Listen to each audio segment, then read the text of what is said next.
ఇప్పుడు నిజంగా స్కెచ్ చేసి చంపాలనండి, ఇది నా డౌట్. నిజంగా స్కెచ్ చేసి చంపాలనుకుని ప్రయత్నం చేస్తే రాజమండ్రి దాకా వదలాలా? అంటే ఆయన్ని చంపాలనుకుంటే మధ్యలో ఎక్కడ ఇక అది సాధ్యం కాదా? అది నీ డౌట్. నా డౌట్ ఏంటంటే వాడిని ఎవరు స్కెచ్ చేసి చంపుతాడు? తాగుపోతాడు. ఒక పచ్చి తాగుపోతూ, డ్రగ్గిస్టు, వ్యసనపరుడు. నాకు తెలిసి వాడికి ఇల్లీగల్ కాంటాక్ట్స్ కూడా ఉండే ఉంటాయి. ఆ సీసీ ఫుటేజ్లు కూడా నాకు తెలిసి వీళ్ళు చేసే గొడవకు బయటకు వస్తాయి. ప్రవీణ్ని ఆ ఇల్లీగల్ కాంటాక్ట్స్ ఉన్నటువంటి వ్యక్తి ఇట్లాంటి తాగుపోతాడు. ఈయన్ని ఎందుకు చంపాలి? ఏ కారణంతో చంపాలి? ఈయన చంపడాల్సిన అవసరం ఎవరికి ఉంది? అసలు సమాజంలో ఎవరికి లేదు. వాడే సావును ఆహ్వానించుండాడు 3 సార్లు. అవును. అట్లాంటి చంపాలి అనే టార్గెట్ ఎవరు చేస్తారు? అది నా డౌట్.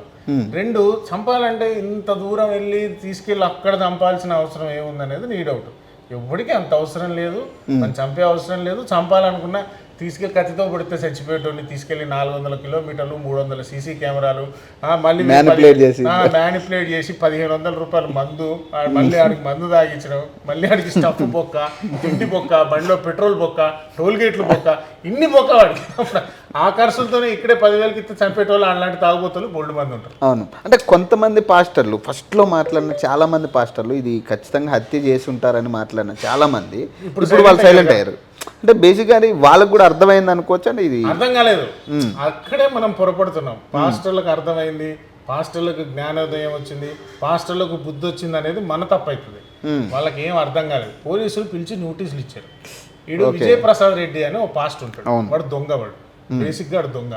వాడు స్టార్టింగ్లో వచ్చి పెద్ద ఇన్వెస్టిగేటివ్ జర్నలిస్ట్ లాగా, పెద్ద ఇన్వెస్టిగేటివ్ ఆఫీసర్ లాగా, బూటు కాలు ఉంది, ఛాతి మీద చొక్కా మీద బూటు ముద్ర ఉంది, తర్వాత ఇక్కడ దెబ్బ తాకింది, ఇక్కడ దెబ్బ తాకింది, చెక్కకు రక్తం ఉంటుంది, అలా ఇలా చచ్చిపోయాడు, బండి అలా మీద, ఇట్లాంటి డైలాగులన్నీ మాట్లాడి మాకు చాలా అనుమానాలు ఉన్నాయి అవి ఇవి అని మాట్లాడు. వీడు ఇట్లా మాట్లాడంగానే ఈ అజయ్ బాబు అని ఇంకో పాస్టర్ తాగుపోతాడు.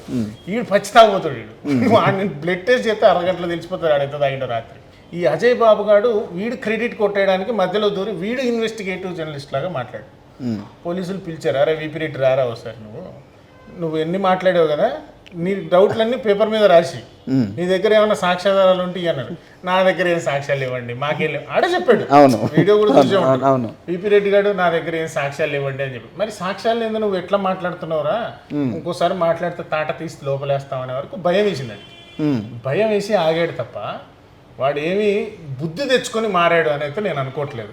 మిగతా పాస్టర్లకు కూడా పోలీసులు నోటీస్ ఇచ్చారు, కొంతమంది తగ్గారు, ఇంకొంతమంది క్రెడిట్ కోసం మాట్లాడేటటువంటి ప్రయత్నం. ఈ హర్ష కుమార్ లాంటి వాళ్ళు అంటే మొన్న కూడా ఒక వీడియో పెట్టిండు ఆయన, అక్కడికి వెళ్ళి స్పాట్లో ఎట్లా జరిగింది, ఎట్లా జరిగింది, ఇది ఎలా పడుతుంది, ఈ చెక్క మీద రక్తం ఏంటి, ఈ రకరకాల అంశాలు ఆయన లేవనెత్తి. హర్ష కుమార్ అట్లాంటి అక్కడికి వెళ్ళి మాట్లాడినటువంటి అంశాలు పక్కన పెట్టచ్చు, ఎందుకంటే ఎవడైనా అట్లా మాట్లాడతారు క్రెడిట్ కోసం.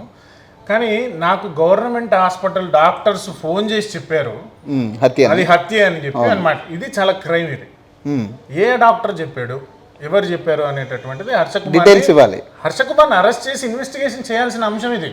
ఎందుకంటే కొన్ని లక్షల మంది క్రైస్తవుల యొక్క మనోభావాల్ని దెబ్బతీసేటటువంటి అంశం కాబట్టి నోటికి వచ్చినట్టు ఎక్స్ పొలిటీషియన్, ఎక్స్ ఎంపీ, సమాజంలో పేరు గౌరవ మర్యాదలు అన్నీ పోయినాయి, ఆయన ఎవరు దేకట్లేదు అనేటటువంటి ఒక అంశం వచ్చినటువంటి సందర్భంలో దీన్ని ఒక ఇష్యూగా తీసుకొని సమాజంలో మత ఘర్షణలు రేపాలని చూస్తున్నాడు హర్ష కుమార్.